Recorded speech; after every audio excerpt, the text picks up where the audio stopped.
Hello everyone, this is अंकित खरे और आप देख रहे हैं मेरा यूट्यूब चैनल उड़ते परिंदे।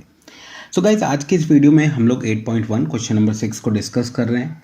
फिर से गुजारिश करूंगा कि अगर आपने पार्ट 1 नहीं देखा है इंट्रोडक्शन ट्रिग्नोमेट्री का, ओके, तो आप उसको देखिए। 15 से 18 मिनट का वीडियो है ना। वो बहुत ज़्यादा हेल्पफुल होगा। ऐसे 1000 क्वेश्चन अगर आएंगे तो आप आराम से कर लेंगे, ठीक है। लेकिन अगर आप इस वीडियो में आ गए हैं डायरेक्टली, सो यहीं पे हम लोग समझने की कोशिश करते हैं, देखते हैं कि क्वेश्चन एक्चुअल में क्या रहा है, ठीक है। If angle A and angle B are acute angles such that cos A is equal to cos B, then show that angle A is equal to angle B, ठीक है। सो फर्स्ट टाइम हम जब question को पढ़ते हैं तो हमारे कुछ भी समझ में नहीं आता है, ठीक है। तो जब भी आप ट्रिग्नोमेट्री का ऐसा क्वेश्चन को पढ़ें, है ना, जहाँ पर कॉस ए साइन बी ये ऐसा कुछ दिया हुआ हो, सबसे पहले तो आप एक काम करना कि एक राइट एंगल ट्रायंगल जो है वो ड्रॉ कर लेना, ठीक है। अब जो बोल रहा है एक एक लाइन पढ़ करके अप्लाई करते हैं। Angle A and angle B are acute angle, so angle A and angle B are acute angle.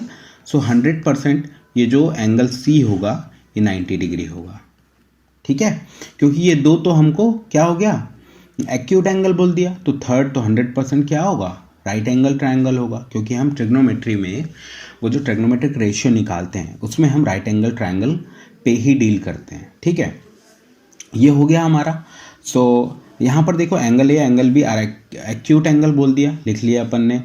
Such that cos A is equal to cos B, then show that angle A is equal to angle B, ठीक है। One by one आप देखते चलिएगा कि क्या हम लोग कर रहे हैं यहाँ पर, है ना। जो दिया हुआ है वो लिख लेते हैं। क्या दिया हुआ है, गिवन कि angle A and angle B are acute angle, है ना। इसका मतलब क्या होता है, angle A and angle B less than 90 degree, ये होता है, ठीक है। तो वही चीज़ अपन ने यहाँ पर शो भी कर दिए हैं, ठीक है।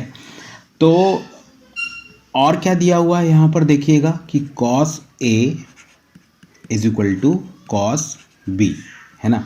और क्या फाइंड करने के लिए बोला है हमको, शो दैट, एक्चुअल में फाइंड करने नहीं बोला है, ये बोला है कि शो करना है, ठीक है। क्या शो करना है अपने को, angle A is equal to angle B. तो देखिए अपन कैसे करने वाले हैं, ठीक है। तो ये जो दिया हुआ है cos A, so cos A is equal to क्या हो जाएगा।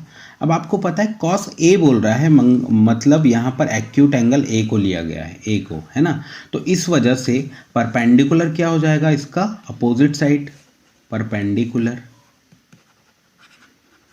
है ना। और बेस इससे लगा हुआ एडजेसेंट साइड, ये क्या हो जाएगा, ए सी, ठीक है। और ये हो जाएगा क्या, हाइपोटेनियस, ठीक है। तो आपको पता है कि कॉस ए होता क्या है, कॉस ए होता है बेस अपॉन हाइपोटेनियस, ठीक है। सो बेस क्या दिया हुआ है, ए सी, एंड हाइपोटेनियस क्या हो जाएगा, ए बी, ठीक है। सिमिलरली अभी देखिए बात कर रहे हैं कॉस बी के बारे में, है ना। क्योंकि यहाँ पे देखो कॉस ए और कॉस बी जो दिया हुआ है उसी की हेल्प से हम लोग इसको यहाँ पर शो करेंगे कि ये दोनों एंगल बराबर हैं। ओके। अब अगर इसने कॉस बी मतलब बी को एक्यूट एंगल लिया है इस बार, तो इसके परपेंडिकुलर और बेस चेंज हो जाएंगे, ठीक है ना।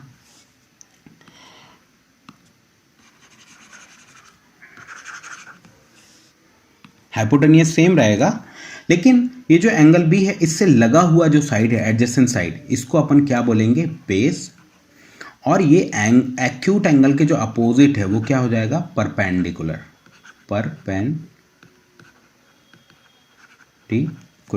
ओके, परपेंडिकुलर हो जाएगा। तो कॉस बी इस हिसाब से क्या हो जाएगा, base upon hypotenuse. So base क्या है इस बार, बी सी, और हाइपोटेनियस क्या हो गया, ए बी, ओके। सो इसको अगर मैंने इक्वेशन 1 माना है तो फ्रॉम इक्वेशन 1 कॉस ए की value A C upon A B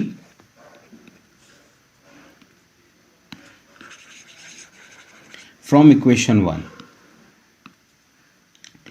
cos A is equal to cos B.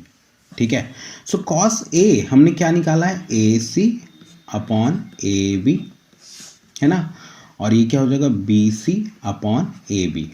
Okay, so आप देखिएगा यहाँ पर इनके जो डिनोमिनेटर्स हैं वो कैसे हैं, सेम है, तो अपन ने कैंसिल कर दिया यहाँ पे। So A C is equal to B C, A C is equal to B C आ गया, है ना, मतलब ये ए सी और ये बी सी, मतलब ये वाला साइड और ये वाला साइड क्या हो गया, बराबर हो गया। ठीक है, तो जब भी क्या होता है, angle opposite to equal sides, है ना, angle opposite to equal side अगर ऐसा होता है, ठीक है, तो क्या होता है, so angle A is equal to angle B. ऐसा क्यों होता है भाई, एंगल्स अपोजिट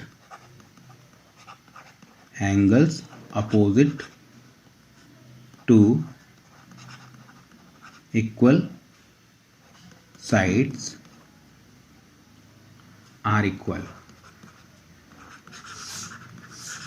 ओके, सो इस वजह से angle A will be equal to angle B.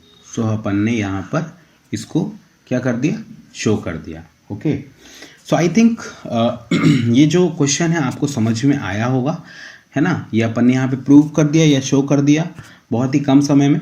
तो आई थिंक आपको ये वीडियो समझ में आई होगी, और अगर नहीं समझ में आई है तो आप इसको बैक करके देखिएगा ताकि और बहुत ज़्यादा अच्छे तरीके से आपको ये समझ में आए।